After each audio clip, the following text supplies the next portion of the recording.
BEd online classes में आपका स्वागत है। आज हम लोग बीएड फर्स्ट ईयर का 4 paper curriculum development and school पढ़ेंगे। इस पेपर के बारे में पिछली कक्षा में थोड़ी चर्चाएं हुई थी। मैंने बताया था आपको कि ये पेपर बीएड फर्स्ट ईयर में क्यों रखा गया है, इसका महत्व क्या है, इसको उपयोगिता क्या है, इसकी इंपॉर्टेंस क्या है। आज उसी नॉलेज को, उसी जानकारी को थोड़ा सा हम लोग आगे बढ़ाते हैं। आज हम लोग बात करेंगे कॉन्सेप्ट ऑफ करिकुलम स्कोप, पाठ्यचर्या के अवधारणा व क्षेत्र के बारे में। देखिए, शिक्षा मानव विकास का सर्वोत्तम साधन है। शिक्षा मानव विकास का सर्वोत्तम साधन है और शायद हम कह सकते हैं कि इस पृथ्वी पर मात्र एक ऐसा साधन एजुकेशन ही है जिसकी सहायता से हमारा सामाजिक और मानसिक विकास होता है। कहा भी जाता है कि हम जन्म एक बार लेते हैं, हम जन्म एक बार माँ के गर्भ से लेते हैं, लेकिन दूसरा जन्म जो हमारा होता है वो शिक्षा के द्वारा होता है।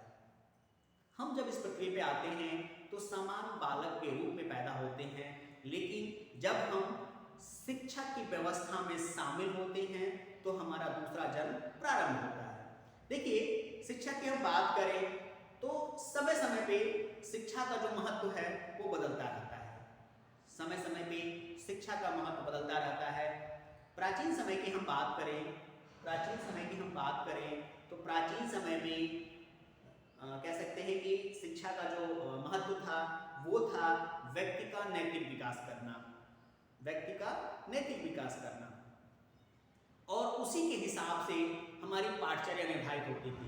इसलिए हम कह सकते हैं कि समय के अनुसार से शिक्षा की व्यवस्था बदलती है और उसी शिक्षा की व्यवस्था के बदलाव के हिसाब से हमारी जो पाठचर्या है वो निर्धारित होती है। तो हम कह सकते हैं कि समय के साथ साथ पाठचर्या बदलती रहती है। शिक्षा की व्यवस्था में कभी शिक्षा, छात्र, शिक्षक या शिक्षा उद्देश्यों को महत्व दिया जाता है, तो कभी शिक्षक को, कभी शिक्षा की व्यवस्था में छात्र को महत्व दिया जाता है, और कभी पूरे कह सकते हैं कि कंप्लीटली एजुकेशन की व्यवस्था को महत्व दिया जाता है। तो जैसे जैसे परिस्थितियां बदलती हैं वैसे वैसे शिक्षा का महत्व बदलता है, और जैसे जैसे शिक्षा का महत्व बदलता है वैसे वैसे पाठचर्या की व्यवस्था भी बदलती रहती है। एक शिक्षक के तौर पे पाठचर्या पढ़ाने का एक और उद्देश्य होता है कि एक अजीब सी समस्या हमारे यहाँ शिक्षा की व्यवस्था में देखने को मिलती है कि जो पाठचर्या बनाता है वो पाठचर्या पढ़ाता नहीं, और जो पाठचर्या पढ़ाता है वो पाठचर्या बनाता नहीं है। इस असमंजस की स्थिति में क्या होता है कि एक शिक्षक के तौर पे आप कक्षा में तमाम समस्याओं का सामना करते हैं आप, और उन सामनाओं यानी समस्या का सामना करना पड़ता है, और उन समस्याओं के समाधान हेतु आप कुछ अलग प्रकार की पाठचर्या की व्यवस्था करना चाहते हैं। लेकिन जैसा कि मैंने आपको बताया, एक सामाजिक व्यवस्था है कि जो पाठचर्या बनाता है वो पाठचर्या पढ़ाता नहीं, और जो पाठचर्या पढ़ाता है वो बनाता नहीं। तो इस असमंजस की स्थिति में एक समस्या उत्पन्न हो जाती है कि जो शिक्षक कक्षा में पाठचर्या को लेके जाता है उसे लगता है कि ये चीज़ नहीं पढ़ाना चाहिए, या ये चीज़ पढ़ाना चाहिए तो हमारी पाठचर्या में नहीं है।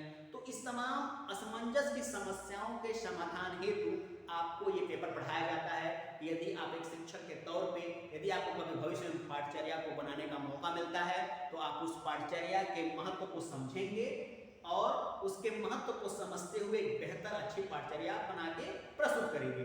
इसी बात को थोड़ा सा और हम लोग आगे लेके चलते हैं। जैसे कि मैंने आपको बताया कि समय काल देश परिस्थिति के अनुसार शिक्षा की व्यवस्था में परिवर्तन होता रहता है, और जैसे जैसे परिवर्तन होता है वैसे वैसे शिक्षा की व्यवस्था का जो पाठचर्या बदलता रहता है। अगर हम वर्तमान समय की बात करें, वर्तमान भारत की बात करें, तो देश काल या कह सकते हैं लोगों के नैतिक विकास, चारित्रिक विकास, सांस्कृतिक विकास या देश की व्यवस्था के मानसिक विकास हेतु पाठचर्या को बनाने की आवश्यकता है। जैसा कि हम शिक्षा की बात करें, क्योंकि शिक्षा और पाठचर्या, शिक्षा जो है वो पाठचर्या पे आधारित है और पाठचर्या में जो शिक्षा की व्यवस्था शामिल होती है, इसलिए हम शिक्षा और पाठचर्या दोनों की बात आपसे कर रहे हैं।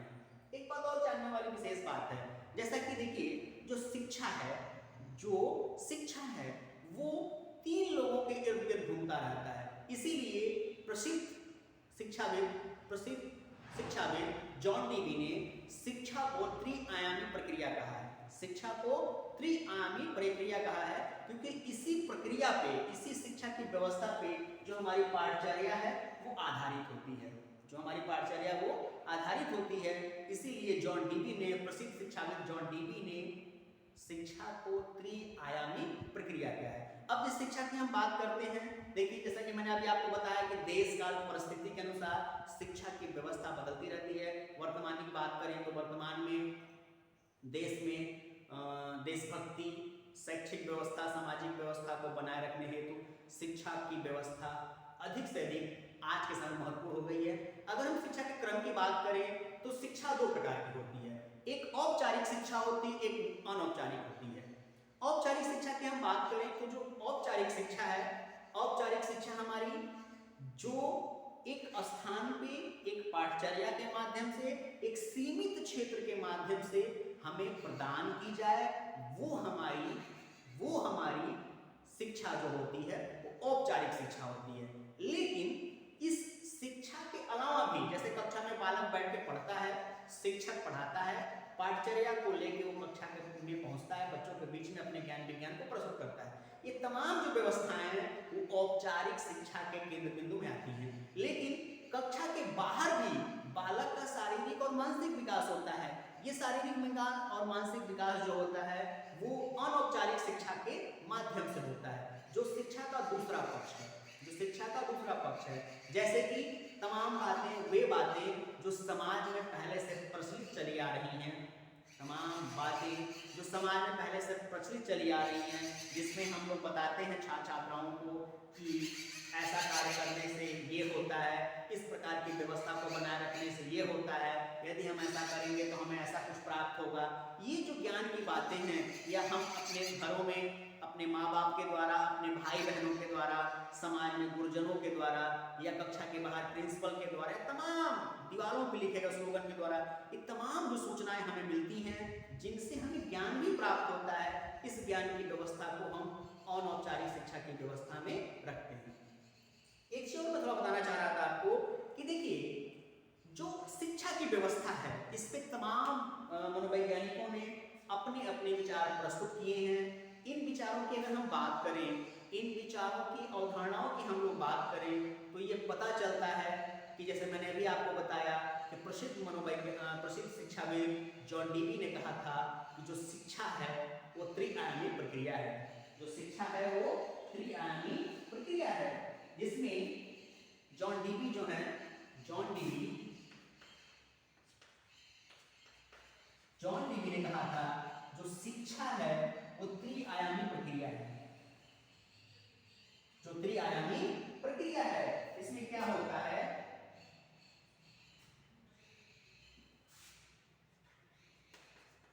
शिक्षण उद्देश्य,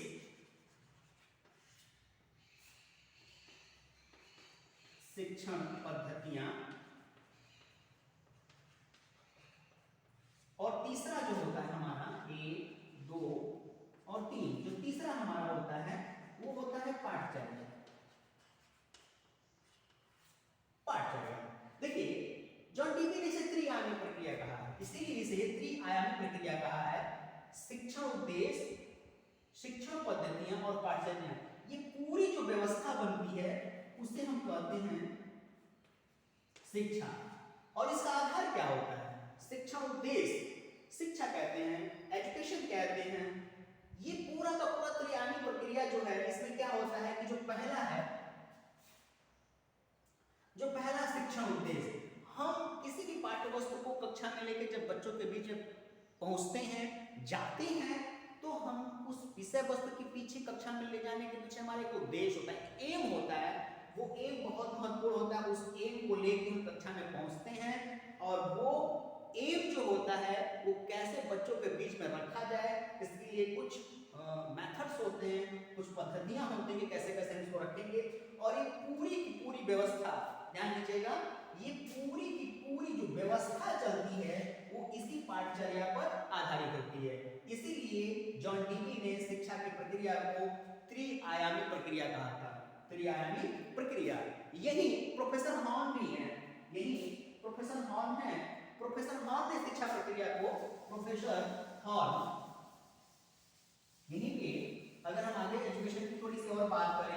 शिक्षा की व्यवस्था की और बात करें तो प्रोफेसर हॉर्न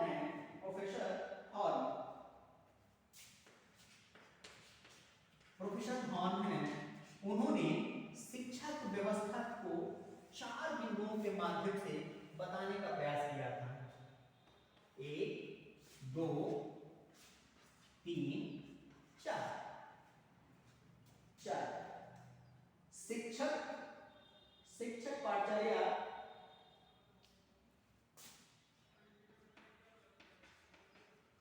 शिक्षक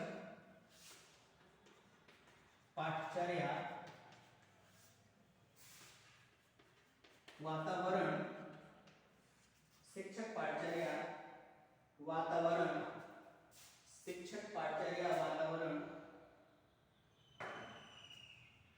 और शिक्षार्थी।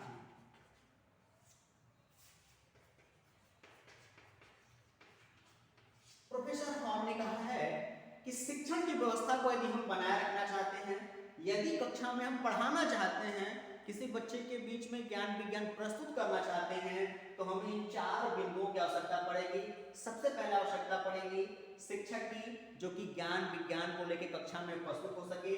दूसरा, वो क्या चीज लेकर प्रस्तुत करेगा, वो होती है हमारी पाठचर्या। और पाठचर्या कैसे प्रस्तुत करेगा, एक वातावरण बनाएगा, इसके हम स्कूल भी कह सकते हैं। और इस स्कूल में किसको वो ज्ञान विज्ञान प्रस्तुत करेगा, वो हमारा होता है शिक्षार्थी। तो इस तमाम प्रकार की व्यवस्थाओं को बनाए रखने के लिए पाठचर्या महत्वपूर्ण है। पाठचर्या शिक्षा की व्यवस्था को बनाए रखने के लिए अति एवं परम आवश्यक बिंदु होता है। इन तमाम पॉइंट्सों की सहायता से इस शिक्षण की व्यवस्था को बनाए रखने के लिए, बेहतरता से बेहतर तक शिक्षक की स्थिति को ठीक रखने के लिए पाठचर्या बहुत ही आवश्यक और महत्वपूर्ण बिंदु होता है। ठीक है, आज की कक्षा में इतना ही। अगली कक्षा में फिर हम लोग आगे बात करते हैं। धन्यवाद।